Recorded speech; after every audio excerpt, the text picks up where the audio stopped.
Arts council of Pakistan Karachi की press and publication committee city thinkers forum of film and TV journalist association के ज़ेर एहतमाम senior सहाफ़ी और column निगार इलियास शाकिर और अशफाक अंजुम की याद में ताज़ियती इजलास का एहतमाम गुज़िश्ता शब हुआ। तकरीब से खिताब करते हुए मुत्तहिदा कौमी मूवमेंट के रहनुमा डॉक्टर फारूक सत्तार ने कहा कि इलियास शाकिर संजीदा गुफ्तगू भी हल्के लहजे से करते थे। जो चेहरा मेरे सामने है ये हंसता मुस्कुराता चेहरा है। कितने हंसमुख थे इलियास शाकिर और इतनी संजीदा गुफ्तगू भी इस कदर हल्के फुल्के अंदाज में करते थे कि अगर सिंध के शहरी इलाकों का मुकदमा सहाफत में लड़ा भी तो मैंने ये नहीं देखा कि मेरे सिंधी बोलने वाले दही सिंध के दानिश्वरों ने कभी इलियास शाकिर पर, उनकी टीम पर, अशफाक अंजुम पर, मुख्तार आखिल पर, साबिर भाई पर ये इल्ज़ाम लगाया हो कि ये तासुब बरत रहे हैं या नफरत को परवान चढ़ा रहे हैं।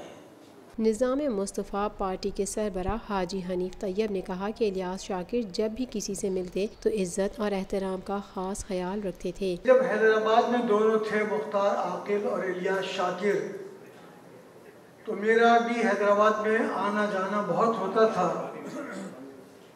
आप जानते हैं कि सन 77 का इलेक्शन हैदराबाद से मौलाना शाह अहमद नूरानी रहमतुल्लाह ने लड़ा था पीएमए की तरफ से, वो वहाँ से कामयाब हुए थे।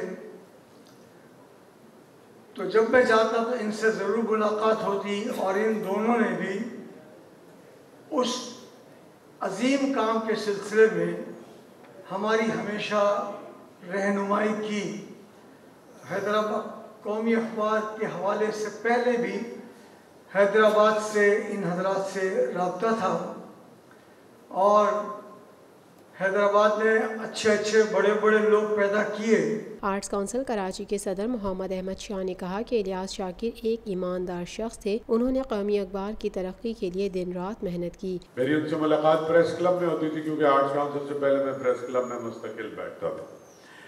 तो जब ये कौमी अखबार निकलने लगा तो मुख्तार को पता होगा, उन्हें 20 दोस्त जमा किए, 5 लाख रुपए से अखबार निकालना था और 25 हज़ार रुपये 20 लोगों से उन्होंने लिए।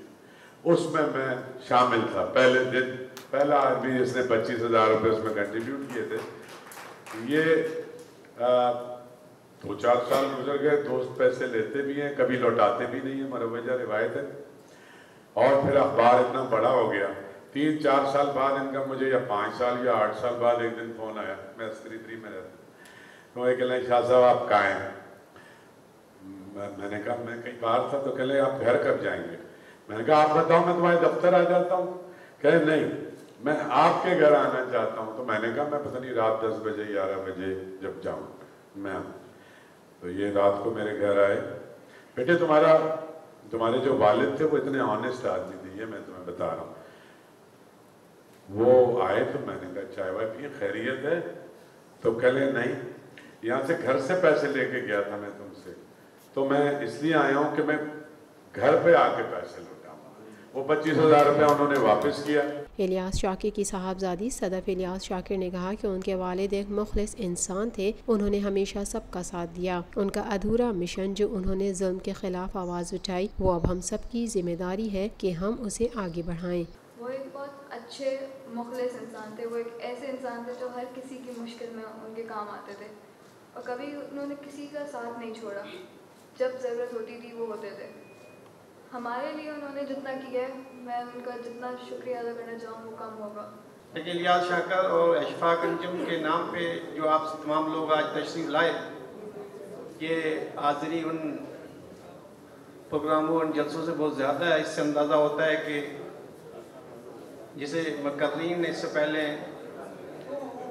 इन दोनों आज़ाद के लिए कहा है वो सही और दुरुस्त है। मैं आप तमाम लोगों का, ख़ुसूसन जो भी मकर्रीन हज़रात, बहुत सीनियर हज़रात यहाँ तशरीफ़ लाए इलियास शाकिर की गुफ्तगू करने के लिए उनका शुक्रिया अदा करता हूँ और आप तमाम लोगों का, मीडिया का शुक्रिया अदा करता हूँ।